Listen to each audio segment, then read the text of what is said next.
자, 이제 46페이지에 제3회 모의고사 봅니다. 자, 1번 독점규제 및 공정거래에 관한 법률상 부당한 공동행위, 자진신고자 등에 대한 감면제도에 관한 설명 옳지 않은 것은 첫 번째 신고한 사업자는 과징금이 전액 면제될 수 있고, 두 번째 신고자에게 부당한 공동행위 두 사업자만 참여하고 있는 경우에 두 번째 신고자에게는 당연히 감면 혜택 부여하지 않고, 세 번째 신고한 사업자는 과징금이 30% 감경될 수 있다 이렇게 되어 있는데 이게 틀렸죠. 최초나 또는 두 번째 신고한 사업자에 한해서 하는 거니까 틀렸죠. 4번, 5번은 그냥 보시고, 5번은 부당한 공동행위에 관한 설명으로 옳은 것을 묻고 있습니다. 부당한 공동행위를 2번 보시면 부당한 공동행위를 한 사업자에 대해서는 징역형과 벌금형 병과할 수 있다. 2회 때도 나왔었죠. 병과 규정이 있다는 거. 자, 그 다음에 이번에 1번 같은 경우에는 부당한 공동행위를 할 것을 약정한 계약은 사업자 간에 있어서 유효하다? 이것도 아니죠. 그래서 1번은 틀린 거고, 2번은 병과 규정. 이제 병과 규정만 알고 있으면 부당한 공동행위에 관련 설명과 관련해서 웬만한 답은 찾아낼 수 있습니다. 3번에 보시면 약관규제법과 관련된 건데 옳지 않은 것. 자, 1번부터 4번까지 그 내용은 뭐 다 옳은 내용이니까 5번에 보시게 되면 약관에 정하고 있는 사항에 관해서 약관의 내용보다 고객에게 불리하도록 개별적으로 합의한 사업자에게는 과태료를 부과한다 이렇게 되어 있는데, 자, 이거는 약관 조항 자체가 무효가 돼버리는 거죠. 과태료를 부과하는 게 아니라 약관 자체가 무효가 되는 겁니다. 그 다음에 4번은 또 약관규제법에 관한 설명으로 옳지 않는 것은 이렇게 되어 있는데, 기본서 할 때 설명을 드렸었죠. 그 4번을 보시면 고객이 요청이 없더라도가 아니라 고객의 요구 시에 사본을 고객에게 주어야 한다 되어 있죠. 그러니까 법 조문 그대로 나와 있지 않는 지문들은 여러분들이 볼 때 틀린 것으로 판단하셔야 됩니다. 그래서 고객의 요청이 있는 경우에 약관의 사본을 고객에게 내주어야 한다. 이래야 맞는 거죠. 그래서 4번이 틀린 겁니다. 공정거래법상 임원에 해당하는 자로 옳지 않은 것은 해서 대표이사에 준하는 자, 그 다음에 감사, 그 다음에 지배인, 업무 집행을 하는 무한책임사원. 이것들은 우리가 이제 그 기본서에 보면 이사, 대표이사, 그 다음에 업무 집행을 하는 무한책임사원, 감사, 이에 준하는 자 이렇게 돼 있지만 지배인도 마찬가지고. 근데 지배 주주는 해당 사항이 없죠. 그 임원에. 그 다음에 6번 보시게 되면 시장 지배적 지위를 남용한 사업자에 대해서 공정위가 취할 수 있는 조치에 해당하지 않는 것은 가격이나 그 다음에 당행이 중지명령, 기타 시정을 위하여 필요한 조치, 그 다음에 과징금 부과 이런 건 할 수 있지만 법 위반 사실의 공표명령 뭐 이런 건 아니죠. 공표명령이 아니라 시정 조치를 시정명령을 받은 사실의 이런 공시 이런 건 해야 되겠지만 5번은 아니다. 7번 5개 손해보험회사들은 자동차 보험 계약자들에게 무료로 제공하던 긴급출동 서비스의 하나인 기타 응급조치 서비스를 폐지하기로 합의하였다. 이에 대하여 독점규제 및 공정거래에 관한 법률상 적용할 수 있는 부당한 공동행위의 유형은, 자, 일단 뭡니까? 지금 손해보험사에서 계약자들에게 무료로 제공하던 긴급출동 서비스라면은 이건 용역과 관련된 문제인데 이걸 갖다가 폐지했다. 용역 거래 조건을 정하는 행위에 해당이 되겠죠. 그 다음에 약관규제법상 약관의 설명 의무에 관한 설명으로 옳지 않은 것은, 자, 3번에 보시게 되면 설명 의무에 위반해서 약관 일부 조항이 계약의 내용이 되지 못하는 경우에 그 계약은 전부 무효가 되는데, 이거 뭡니까? 우리 일부 무효의 특칙이 있었죠. 그래서 전부 무효가 되는 것이 아니죠. 해당 부분만 무효가 되는 거다. 그래서 민법과 조금 다르다고 했죠.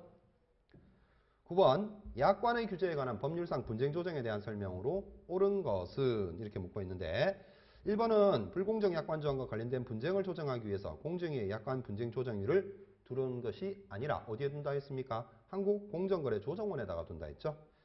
그 다음에 약관 분쟁 조정 협의회는 분쟁 당사자에게 분쟁 조정 사항을 스스로 조정하도록 공고할 수 있죠. 틀렸죠. 자, 약관 분쟁 조정 협의회 위원장은 공정거래위원장이 겸임한다 이렇게 되어 있는데 그게 아니죠. 그래서 조정원장의 제청으로 공정위원장, 공정거래위원장이 위촉한다 이렇게 되어 있죠. 그 다음에 4번은 현재 공정위가 조사 중인 사건의 경우에도 약관으로 인하여 피해를 입은 고객은 공정위에 분쟁 조정을 신청할 수 있고 이 경우 공정위는 분쟁 조정을 실시해야 한다 했는데 이것도 틀렸죠. 그 다음에 5번 집단 분쟁 조정의 당사자인 다수의 고객 중 일부의 고객이 법원에 소를 제기한 경우에는 그 절차를 중지하지 아니하고 소를 제기한 일부의 고객은 그 절차에서 제외한다. 이것도 이제 본문에 이제 그 기본서에 있었죠. 일단 소를 제기하게 되면 사법부의 판단을 받는 것이기 때문에 집단 분쟁 조정과는 이제 일단 멀어지는 거죠. 그래서 멀어진다는 얘기는 해당 그 소를 제기한 당사자들은 법원에서 판단하는 것에 따라서 저 결과를 기다리면 되는 것이고 집단 분쟁 조정 결과하고는 관련이 없다. 그래서 옳은 것이죠. 그래서 10번 보시면 부당한 공동행위의 유형에 해당하지 않는 것은 다른 사업자와 공동으로 계속 거래관계에 있는 특정 사업자에 대해서 거래를 중단하는 행위. 이건 뭡니까? 거래 거절이죠. 거래 거절은 부당한 공동행위의 유형이 아니라 불공정 거래 행위의 유형에 해당이 된다. 지금 1회, 2회에서도 이 문제가 이런 내용이 계속 나왔죠. 거래 거절은 불공정 거래 행위에 해당하는 것이지 부당한 공동행위가 아니다. 그 다음에 11번 시장 지배적 사업자의 추정 제도에 관한 설명으로 옳지 않은 것은 나머지 1사업자의 시장 점유율이 50% 이상이면 시장 지배적 사업자로 추정되고 A, B, C 시장 점유율 합계가 75% 이상인 경우 만약 C의 시장 점유율이 5%라면 자 10% 미만 되면 시장 지배적 사업자로 추정되지 않죠. 시장 지배적 사업자 추정에서 당해 사업자와 그 계열 회사는 이를 하나의 사업자로 본다 되어 있고 그 다음에 5번 일정한 거래 분야에서 연간 매출액이 40억 미만인 사업자는 시장 지배적 사업자로 추정되지 않습니다. 매년 공정거래위가 지정하여 고시하고 있는 사업자는 추정된다. 이게 틀린 거죠. 없어졌죠. 자 12번 부당한 공동행위의 성립 요건에 관한 설명으로 옳지 않은 것은 1번 공동행위 방법에 제한 두지 않는다. 진위 아닌 의사표시로도 공동행위가 성립될 수 있다. 그 다음에 사업자들 사이의 합의가 묵시적인 경우에는 공동행위가 성립되지 않는다. 자, 이 어떤 표면화된 합의뿐만 아니라 묵시적 합의의 경우에도 부당한 공동행위의 성립이 되는 데는 아무런 영향을 미치지 못하죠. 그래서 3번이 틀렸고 4번을 보시면 합의 내용의 실행이 없이 합의만으로도 공동행위가 성립한다. 계속 관련된 문제가 있었죠. 실행 여부와 부당한 공동행위의 성립과는 관련이 없다. 합의만 있으면 된다. 5번 다른 사업자로 하여금 부당한 공동행위를 행하도록 하는 경우도 금지된다. 뭐죠? 교사죠, 교사. 13번 또 부당한 공동행위에 관한 설명으로 옳지 않은 것은 독점 규제 및 공정거래에 관한 법률상 부당한 공동행위에 관한 설명 옳지 않은 것은 자 1번 부당한 공동행위를 해야 하는 사업자가 매출액이 없는 경우에도 과징금 부과할 수 있고 부당한 공동행위를 내용으로 한 합의는 사업자 간에 있어서도 무효로 하고 공정위는 부당한 공동행위를 한 사업자에 대해서 중지를 명할 수 있고 법령에 근거하지 않았으나 사실상 후속력이 있는 행정지도가 공동행위의 원인이 되는 경우에도 부당한 공동행위에 해당할 수 있죠. 그 다음에 5번째 부당한 공동행위를 통해서 소비자에게 피해를 끼친 사업자에 대해 공정위는 그 피해를 배상하도록 하는 내용의 동의의결을 할 수 있다 이렇게 되어 있는데 우리가 동의의결 파트에서 보면 동의의결의 신청 대상이 아닌 경우에 첫 번째로 등장하는 게 부당한 공동행위에 해당하는 경우였습니다. 그죠? 그래서 여러분들은 동의의결의 신청 대상이 되지 않는 경우를 잘 알아두셔야 된다 하는 겁니다. 자, 14번 시장 지배적 지위의 남용 금지와 부당한 공동행위의 금지를 비교한 설명으로 옳지 않은 것은 1번 공정위는 시장 지배적 지위 남용 금지의 경우 당해 사업자의 관련 매출액의 3% 부당한 공동행위 금지의 경우에 관련 매출액의 10%를 초과하지 않는 범위에서 과징금을 부과할 수 있다. 다음에 두 번째는 시장 지배적 지위의 남용 금지의 경우 사업자가 시장 지배력을 가지고 있을 것을 부당한 공동행위 금지의 경우에는 합의를 하였을 것을 요건으로 한다. 시장 지배적 지위 남용 금지의 경우 시장 지배적 사업자로 추정하는 규정 부당한 공동행위 금지의 경우에는 합의한 것으로 추정하는 규정을 두고 있다. 시장 지배적 지위 남용 금지와 부당한 공동행위 금지의 경우 모두 공정거래 유형 인가 제도를 두고 있다. 자, 우리가 부당한 공동행위와 관련해 가지고는 공정위의 공동행위 인가 사유가 있었지만 시장 지배적 지위의 남용 금지 규정과 관련해서는 그 공동행위의 인가 사유 같은 그런 인가 제도가 없죠. 그래서 4번이 틀렸고 시장 지배적 지위 남용 금지와 부당한 공동행위 금지의 경우 위법성 판단을 위해서는 당연히 일정한 거래 분야의 획정이 필요합니다. 자, 15번 약관의 규제에 관한 법률상 표준약관에 대한 설명으로 옳은 것은 자, 공정위로부터 표준약관의 사용을 권장받은 사업자는 표준약관을 사용하여야 하고 표준약관과 다른 약관을 사용할 수 없다. 자, 이게 권장사항이기 때문에 사용할 수 없다, 사용하여야 하고 이런 건 뭡니까? 강행규정이 되는 거죠. 그래서 권장할 수 있는 거죠. 권장. 그래서 1번 틀렸고 2번 소비자단체의 요청이 있는 경우 공정위는 사업자단체에 대해서 표준이 될 약관을 마련하여 심사 청구를 할 것을 권고할 수 있죠. 세 번째, 사업자는 공정위로부터 권고를 받기 전에는 표준이 될 약관을 마련하여 그 내용이 이 법에 위반되는지 여부에 관해서 공정위에 심사를 청구할 수 있죠. 그래서 틀렸죠. 그 다음에 4번을 보면 공정위가 표준약관 사용을 활성화하기 위해서 표준약관 표지를 정한 경우 사업자 및 사업자단체는 표준약관 표지를 사용하여야 한다. 강행규정이 아니죠. 실제로는 사용할 수 있는 거죠. 그래서 임의규정이다. 틀렸죠. 5번 표준약관과 다른 내용을 약관으로 사용하면서 표준약관 표지를 사용한 경우 그 약관을 사용하여 체결한 계약은 전부 무효로 하는 게 아니라 고객에게 더 불리한 조항만 무효로 하는 것이죠. 그래서 다 틀렸고 2번만 옳은 지문이다. 자, 16번 같은 경우에는 앞에서 또 한번 나왔었죠. 불공정 거래행위의 유형 중 과징금의 부과 한도가 가장 높은 것은 이렇게 나와 있습니다. 그래서 나머지들은 다 뭐 2% 뭐 이렇게 되는데 5번만 5%가 되죠. 부당하게 다른 회사에 대해서 가지급금 등을 지원하는 행위. 그 다음에 과징금에 관한 설명으로 옳은 것은 공정위는 과징금을 부과하는데 위반 행위의 기간 및 횟수를 참작할 수 있다. 이렇게 된 이런 표현이 이제 좀 상당히 여러분들이 답을 고르는데 어려운데 반드시 해야 되죠. 이건 강행 규정인데 할 수 있다 했으니까 틀렸습니다. 이 법의 규정을 위반하는 회사인 사업자의 합병이 있는 경우에는 합병 전 법 위반 회사에 대해 과징금을 부과 징수해야 된다. 자, 합병 전 법 위반 회사에 대해서 하는 게 아니라 합병 후 회사에 대해서 과징금을 부과 징수하는 거죠.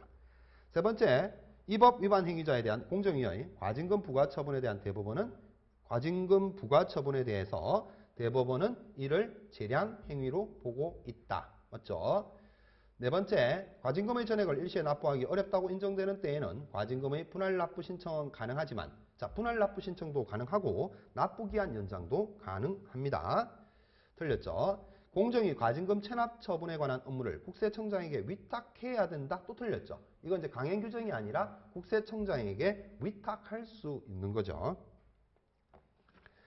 18번. 자, 공정경쟁규약을 통해 방지하고자 하는 불공정거래. 자, 공정경쟁규약. 공정경쟁규약 이야기하면 떠올려야 되는 게 부당한 고객 유인이죠. 그래서 앞부분에서도 한번 등장을 했었습니다. 자, 19번 조합과 관련된 내용 앞부분에서 등장했었죠. 조합의 행위에 대해서 적용되지 않는데 일정한 요건을 갖추어 설립된 조합. 옳지 않은 것은 자, 일단 조건 자체가 이미 설립 조합이어야 되고 소규모 사업자 이외의자가 가입되어 있어서는 안 되고 소규모 사업자는 대기업과 대등하게 교섭할 수 있게 하기 위해서 단계할 필요성이 있는 규모의 사업자라 해야 되고 네 번째, 조합은 임의로 가입 및 탈퇴를 할 수 있어야 되죠. 틀렸죠. 그 다음에 다섯 번째, 소비자의 상호부조를 목적으로 해야 된다 하는 거. 자, 20번에 보면 절대적 무효조항 세 가지 기억하시라고 했죠. 계속 똑같은 얘기가 나오죠. 법률에 따른 고객의 해지권 또는 해제권을 배제하는 조항 하는 거죠. 그 다음 책임 배제 면책 조항, 그 다음에 대리인의 책임 가중 조항. 그래서 그 세 가지가 약관 규제에 관한 법률상 절대적 무효 조항에 해당하는 거니까 그거와 관련해서 찾게 되면 4번에 보면 법률에 따른 고객의 해지권을 배제하는 조항이다 하는 거고. 21번 약관의 규제에 관한 법률상 불공정 약관정의 통제에 대한 설명으로 옳지 않은 것.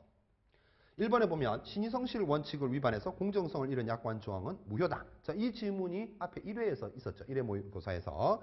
자, 공정성을 잃은 약관 조항은 뭐 무효로 추정한다. 뭐 이렇게 이런 이야기가 있었는데 무효로 추정하고 뭐 이런 어떤 추정 규정이 아니라 신의성실 원칙 위반하면 바로 무효가 되는 거다. 두 번째, 약관의 내용 중 고객에게 부당하게 불리한 조항은 공정성을 잃은 것으로 추정된다. 세 번째, 약관의 내용 중 사업자의 경과실로 인한 법률상의 책임을 배제하는 조항은 무효로 한다. 이건 이제 틀렸죠. 조문에는 경과실이 아니라 중과실로 인한 법률상 책임을 배제하는 조항이다. 3번이 틀렸습니다. 네 번째, 약관의 일부가 무효가 되는 경우 원칙적으로 계약은 나머지 부분만으로 유효하게 존속한다. 이게 뭐였죠? 일부 무효의 특징이었죠. 5번, 의사표시에 관하여 정하고 있는 약관의 내용 중 고객의 의사표시 형식이나 요건에 대해 부당하게 엄격한 제한을 두는 조항도 무효로 한다. 자, 22번 가시게 되면 법률상 사업자단체의 금지행위에 관한 설명으로 옳지 않은 것은 사업자단체는 그 구성사업자의 사업활동을 부당하게 제한하는 행위는 할 수 없고 일정한 거래 분야에 있어서 장래의 사업자 수 제한하는 행위도 금지되고 재판매 가격 유지 행위를 하는 행위도 사업자단체의 금지행위에 해당이 되고 공동행위의 인가를 받게 되면 공동행위를 할 수 있죠. 공동행위 인가 사유에 해당이 되면 사업자단체가 시장 지배적 지위를 남용하는 행위는 사업자단체의 금지 행위에 해당한다. 시장 지배적 지위 남용 금지 규정, 남용하는 행위에 대해서 사업자의 단체의 금지 행위로 규정하고 있지는 않습니다. 그래서 5번이 틀렸습니다. 내용을 봤을 때 23번, 이거 앞에서 지문 등장을 했을 겁니다. 불공정 거래 행위의 어디에 해당하느냐 이렇게 물어보고 있죠. 뭐에 해당합니까? 내용 잠깐 읽어보면 토지 분양하면서 비인기 지구의 토지를 매입할 때에만 분양이 양호한 인기 지구의 토지를 매입할 수 있는 권리. 그러니까 인기 그 토지를 팔면서 비인기 토지를 어떻게 하는 거죠? 끼워서 파는 거죠. 끼워서 파는 거는 뭡니까? 거래 강제 행위에 해당이 되죠. 그래서 2번이 됩니다. 옳지 않은 것은 재판매 가격 유지 행위. 재판매 가격 유지 행위도 앞에서 나왔죠. 나머지는 다 맞는데 우리가 최고 재판매 가격 유지 행위는 정당한 이유가 있으면 2번을 보시게 되면 정당한 이유 여부와 상관없이 최고 재판매 가격 유지 행위는 금지된다고 했는데 최고 재판매 가격 유지 행위는 뭐다? 정당한 이유가 있는 경우에는 허용된다고 했습니다. 그래서 2번이 옳지 않은 것이고 나머지는 이제 뭐 판례와 관련된 거니까 한번 읽어보시고 25번 약관의 규제에 관한 설명으로 옳지 않은 것. 1번은 뭐 약관에 대한 설명의 내용이고 2번 특정 거래 분야의 약관에 대해서 다른 법률에 특별한 규정이 있는 경우에도 이 법이 우선한다? 어떻습니까? 다른 법률에 특별 규정이 있다는 것은 따라서 약관규제법은 일반론적인 것이고 다른 법이 특별법적 지위를 가지는 거죠. 그러면 특별법 우선의 원칙에 따라서 다른 법률이 우선하는 것이지 약관규제법이 적용될 수 있는 게 아니다. 26번 독점규제 및 공정거래에 관한 법률상 한국공정거래조정원에 관한 설명으로 옳지 않은 것은 자 1번에 보면 한국공정거래조정원의 공정거래조정원장은 공정거래위원장의 제청으로 국무총리가 임명한다 이렇게 되어 있는데 공정위가 임명하는 거죠. 공정위가. 그래서 틀렸고 나머지는 뭐 됐습니다. 그 다음에 약관의 규제에 관한 법률상 27번 상당한 이유 또는 정당한 이유와 관계없이 무효라는 약관 조항. 상당한 이유, 정당한 이유 없이 무효라는 조항. 뭘 찾으라는 얘기입니까? 절대적 무효 조항을 찾으라 했죠. 그래서 우리가 세 가지 기억하라고 했죠. 대리인의 책임 가중 조항, 책임 면제, 책임 배제의 제한 조항, 그 다음에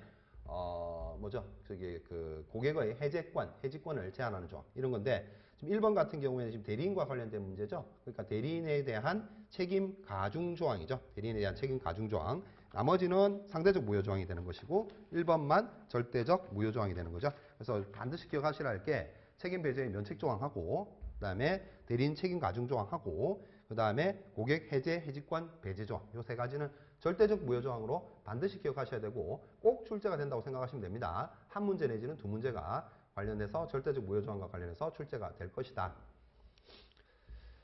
자, 28번을 보십니다. 약관의 규제에 관한 법률상 공정위가 불공정 약관을 사용한 사업자에 대해서 시정명령을 내릴 수 있는 경우가 아닌 것은 이렇게 되어 있습니다. 자, 1번 시정명령을 내릴 수 있는 경우가 아닌 것은 1번 사업자가 표준약관과 다른 내용을 약관으로 사용하면서 표준약관 표지를 사용하는 경우 자 이거는 시정명령을 내리는 것이 아니라 해당 약관 자체가 무효가 되는 겁니다. 그래서 1번이 시정명령을 내릴 수 있는 경우에 해당하지 않습니다. 29번 공정위의 설치 내지 운영에 관한 사항으로 옳지 않은 것. 공정위의 위원은 정당에 가입하거나 정치운동에 관여할 수 없다. 그렇고 그 다음에 공정위의 심의는 위반 사업자 또는 이해관계인이 공개를 요구하는 경우에 하나여 이를 공개한다. 아니죠.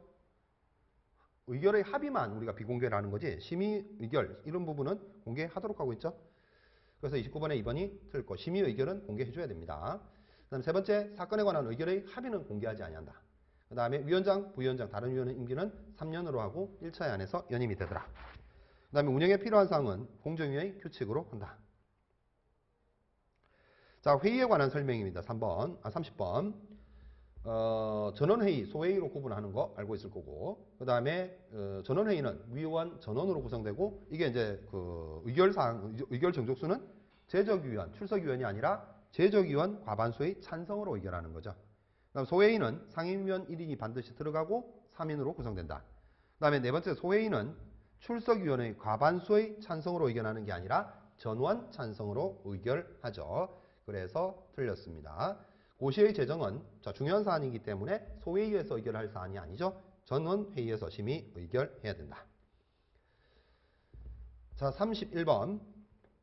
거래상 불공정 거래행위의 유형 중 거래상 지위 남용 행위에 해당하지 않는 것은, 자, 요 거래상 지위 남용 행위에 해당하지 않는 것은 찾는 게 조금 어려울 수 있는데 우리가 앞에서 봤던 문제와 같습니다. 뭐 구입 강제라든지 거래상 지위를 이용해서 이익 제공 강요를 한다든지 판매 목표 강제를 한다든지 그 다음에 경영 간섭을 한다든지 이런 것인데 1번을 보면 거래 상대방에 따라 현저하게 불리한 가격으로 거래하는 행위 뭡니까? 현저하게 부당하게 거래 상대방에 따라 현저하게 불리한 가격으로 거래하는 것은 불이익 제공 행위죠. 그래서 이거는 거래상 지위 남용 행위에 해당하지 않습니다.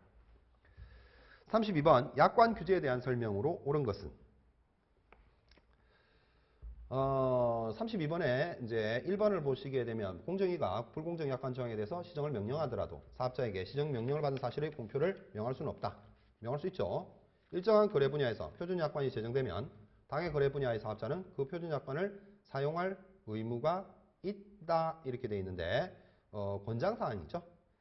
공정위는 시정명령을 따르지 않는 사업자에 대해서 과징금을 부과할 수 있다 이렇게 되어 있는데 과징금을 부과할 수 있는 게 아니라 징역이나 벌금형을 부과할 수 있죠. 행정관청이 작성한 약관에 대해서 공정위가 불공정하다고 인정하더라도 이를 시정하기 위하여 행정관청에 필요한 조치를 하도록 요청할 수 없다가 아니라 있다죠. 공정위는 심사 대상인 약관 조항이 변경된 때에는 직권으로 심사 대상을 변경할 수 있다. 직권으로도 할 수 있죠. 다음에 33번 재판매 가격 유지 행위를 허용하는 경우입니다. 재판매 가격 유지 행위를 허용하는 경우인데 이에 관한 설명은 옳지 않은 것. 1번 당해 상품의 재판매 가격 유지 행위를 할 수 있도록 공정위의 지정 고시가 있어야 된다. 그 다음에 품질이 상이하다는 것을 용이하게 식별해야 된다. 이렇게 되어 있죠. 상이하다는 것. 다음 세 번째, 일상적으로 사용되어야 된다. 자유로운 경쟁이 행해지고 있어야 된다. 그 다음에 일상적으로 뿐만 아니라 상이하다는 게 아니라 동일성을 가져야 되기 때문에 2번은 틀렸습니다. 다섯 번째, 공정위는 사업자가 당해 상품의 재판매 가격을 결정하고 유지하기 위해서 체결한 계약이 소비자의 이익을 현저히 저해할 우려가 있는 경우에는 계약 내용의 수정을 명할 수가 있죠. 그래서 품질이 상이하다는 것을 용이하게 식별할 수 있어야 된다가 틀린 겁니다. 34번은 과태료 처분의 대상이 되는 경우에 해당되는 것은, 자, 요거는 이제 조금 벌칙과 관련된 부분이라서 조금 어려울 수가 있는데 뭐 다 구체적인 내용을 알아야 되니까 1번 보면 불공정 거래행위 금지 규정을 위반해서 시정 조치를 명하였으나 이에 응하지 않은 경우는 어떻게 됩니까? 저 과태료 처분의 대상이 되는 경우에 해당하는 거니까 나머지 부분은 지금 과태료가 해당되는 게 1번, 2번 고의적인 현장 진입 지연, 자, 이런 것들은 뭐가 나오겠죠? 벌금이나 징역형 어떤 그런 부분이 되겠죠? 근데 4번 같은 경우는 위반행위 조사 시에 자료 은닉 폐기, 접근 거부, 위조 변조, 거부 방해 뭐 이런 거는 5천만 원 이하의 과태료고 나머지 부분들은 다 징역형이나 벌금형 뭐 이런 식으로 나오는 것들이죠. 그 다음에 공정거래 분쟁조정제도에 관한 설명으로 옳지 않은 것은 35번에 나머지는 공정거래 조정원의 장은 공정거래위원장 임명하고 그 다음에 제적위원 과반수 출석회의하고 출석위원 과반수의 찬성으로 의결하고 분쟁조정 사항에 대해서 스스로 합의하도록 권고하거나 조정안을 작성해서 제시할 수 있고 그 다음에 불공정거래행위 금지 규정을 위반한 혐의가 있는 행위로 피해를 입은 사업자는 분쟁조정을 신청할 수 있고 분쟁 조정 사항에 관해서 성립한 조정의 효력은 재판상 화해와 동일한 것이 아니죠. 민법상 화해계약이죠. 민법상 화해계약으로 보기 때문에 재판상 화해와 동일한 것으로 본다는 틀렸습니다. 36번 동의의결과 관련된 겁니다. 옳지 않은 것. 공정위의 조사를 받고 있는 사업자는 경쟁 제한 상태 등의 자발적 해소, 소비자 피해 구제, 거래 질서 개선 등을 위해서 동의의결을 신청할 수 있다. 법 위반 정도가 객관적으로 명백하고 중대해서 검찰 고발된 사업자는 동의의결 받을 수 없다. 동의의결 이제 제한 사유가 되겠죠. 누구든지 신청이 동의의결을 받은 사실을 들어 해당 행위가 이 법에 위반된다고 주장할 수 있다. 자, 요 지문이 자주 등장합니다. 동의의결을 받았다 해서 그 사실 자체가 해당 사업자가 법 위반 사실을 인정했다고 보는 것은 아니다. 그래서 요거와 관련된 지문이 2회 모의고사 때도 있었죠. 그래서 동의의결을 받은 경우에는 해당 사업자의 법 위반 사실이 인정되는 거다? 그렇지 않습니다. 그래서 우리가 기본 서류를 할 때 동의의결의 어떤 단점, 이것은 해당 사업자에게 면죄부를 주는 어떤 그런 역할을 하기 때문에 문제가 있다. 이런 측면이 있었는데 결국에 동의의결을 받은 사실, 그 사실 자체가 해당 행위 자체가 법 위반 사실을 인정하는 것은 아닙니다. 그래서 항상 기출 문제를 보게 되면 이 내용이 동의의결과 관련해서 항상 답이 되는 경우가 많다. 그 다음에 공정위는 동의의결을 하기 전에 이해관계인에게 의견 제출 기회를 줘야 되고 사실관계 변경으로 시정방안이 적절하지 않거나 신청인이 정당한 이유 없이 동의의결을 이행하지 않은 경우 동의의결은 취소될 수가 있습니다. 37번 재판매 가격 유지행위에 관한 설명으로 옳지 않은 것은 이건 이제 앞에서 나왔던 대법원 판례와 관련된 내용인데 우리가 최고 재판매 가격 같은 경우에는 최고 재판매 가격 유지행위의 경우에 정당한 이유가 있으면 가능하다고 했죠. 근데 대법원 판례에서 그러면 최저 재판매 가격 유지행위는 부정하느냐? 아니다는 거죠. 최저 재판매 가격 유지행위의 경우에도 정당한 이유가 있음을 입증을 하게 되면 대법원에서는 가능하다고 판단을 하고 있습니다. 근데 5번에 보시게 되면 최저 재판매 가격 유지 행위에 대해서 대법원은 당연 위법으로 판단하고 있다. 이게 틀렸죠. 정당한 이유가 있으면 가능하다. 자, 38번 독점 규제 및 공정거래에 관한 법률상 적용 제외에 관한 설명으로 옳지 않은 것은 이 법이 적용되는 법령에 따른 정당한 행위는 자유경쟁의 예외를 구체적으로 인정하고 있는 법률 내에서 행하는 필요 최소한 행위를 말한다. 맞고 그 다음에 두 번째, 설립이 법률상 강제되어 있거나 조합원의 가입이나 탈퇴가 자유롭지 못한 조합의 경우에도 적용제외가 인정된다. 그렇지 않죠. 적용제외 인정받으려면은 조합원의 가입이나 탈퇴가 자유로워야 됩니다. 그래서 2번이 틀렸고 법령상 구체적인 근거가 없는 행정지도에 따라 부당한 공동행위가 이루어졌다 하는 경우에는 적용제외가 인정되지 않는다. 그래서 법 위반 여부를 따지게 된다는 거죠. 네 번째, 일정한 조합의 행위라 할지라도 불공정 거래 행위에 해당하는 경우에는 적용 제외의 대상이 아니다. 특허권의 정당한 행사가 아닌 행위란 그 실질이 특허 제도의 취지를 벗어나 제도의 본질적 목적에 반하는 경우를 의미한다. 그래서 이번 같은 경우에는 앞에서 우리 조합 봤죠. 조합의 어떤 가입이나 탈퇴가 자유로워야 된다 했으니까 이거 틀렸죠. 39번 시장 지배적 지위 남용 행위의 유형으로 옳지 않은 것은 이렇게 묻고 있죠. 용역의 대가를 부당하게 유지하는 행위. 이게 가격 남용이죠. 두 번째, 부당하게 경쟁사업자를 배제하기 위해 거래하는 행위. 경쟁사업자 배제. 그 다음 세 번째, 사업활동 부당하게 방해하는 사업활동 방해죠. 새로운 경쟁사업자의 참가를 부당하게 방해한다. 신규 진입 방해죠. 신규 진입. 그 다음에 부당하게 다른 회사 영업 부문의 주요 부문을 양수하는 행위. 이것은 시장 지배적 지위 남용 행위의 유형과는 관련이 없는 것입니다. 40번은 약관 규제에 관한 법률상 분쟁 조정에 관한 설명으로 옳은 것을 모두 골라라.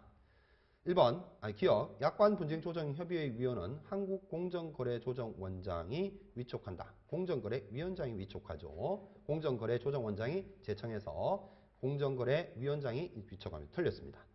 약관 분쟁 조정 협의회 분과위원회는 3명의 위원으로 구성되며 구성위원 전원의 출석과 출석위원 전원의 찬성으로 의결한다. 맞고 이것은 집단 분쟁 조정의 당사자인 다수의 고객 중 일부의 고객이 법원에 소를 제기한 경우에는 그 절차를 중지하는 게 아니라 법원에 소를 제기한 고객을 제외하고 그 절차는 계속 진행되는 것이죠. 그래서 이것 틀렸고 리얼 약관 분쟁 조정 협의회는 집단 분쟁 조정의 당사자가 아닌 고객을 그 분쟁 조정의 당사자에 추가로 포함시킬 수 있도록 하는 신청을 받을 수 있죠. 그래서 신청을 받아서 집단 분쟁 조정의 당사자로 포함을 시킬 수가 있습니다. 그래서 답은 옳은 것은 니은하고 리을 두 개가 되겠죠.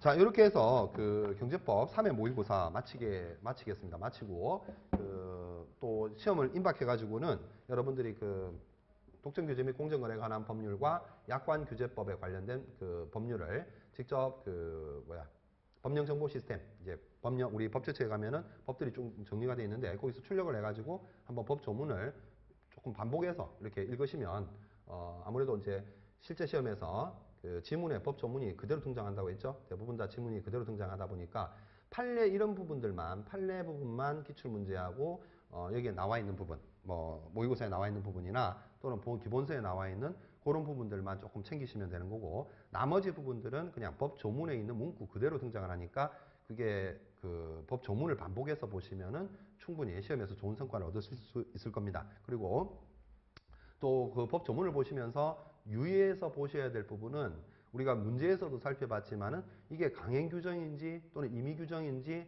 또는 권고 사항인지 뭐 이런 부분들을 잘 보셔야 된다. 권고한다. 권장 사항인가? 권고 사항인가? 또는 임의 규정인지 강행 규정인지. 대부분 다 문구의 마지막에 보면은 해야 한다, 할 수 있다. 요 부분 많이 이제 그 지문을 정답을 찾는데 영향을 많이 미치고 있고 그다음에 이게 추정 규정인지 또 간주 규정인지 본다는 뭐예요? 간주 규정이죠. 근데 추정한다 하는 것은 추정 규정이란 말이죠. 그래서 이게 추정 규정인지 간주 규정인지. 그래서 여러분들이 그 공정거래법 관련 조문을 읽으실 때 추정하고 간주, 그다음에 또 이미 해야 한다 또는 할 수 있다. 그 부분들을 중점적으로 밑줄을 쳐가면서 반복해서 보시면은 나중에 본 시험에서 답안을 찾으실 때 상당히 빠른 시간에 답안을 찾을 수도 있고 정답을 찾을 확률도 상당히 높아진다는 거죠. 대부분은 이제 그걸 가지고 문제를 출제하기 때문에 뭐 내용상에 있어 가지고는 여러분들이 기억하셔야 될 거 뭐 숫자라든가 뭐 이런 부분들은 이제 기억을 정확하게 하셔야 되겠지만은 그 외적인 부분들은 대부분 다 그런 쪽에서 정답을 찾는 문제가 대부분이기 때문에 조문만 잘 보시게 되면 충분히 뭐 90점 이상의 고득점을 하실 수 있을 것으로 판단이 됩니다. 그래서 뭐 경영학이나 민법에서 다소 조금 점수를 부족하고 조금 모자라게 받는다 손치더라도 경제법에서 90점 이상 정도 받으시면 다른 부분에 있어서 조금 모자란 부분이 충분히 커버가 돼서 1차는 무난히 합격하실 수 있을 거로 생각이 됩니다. 자, 그동안 수고하셨습니다.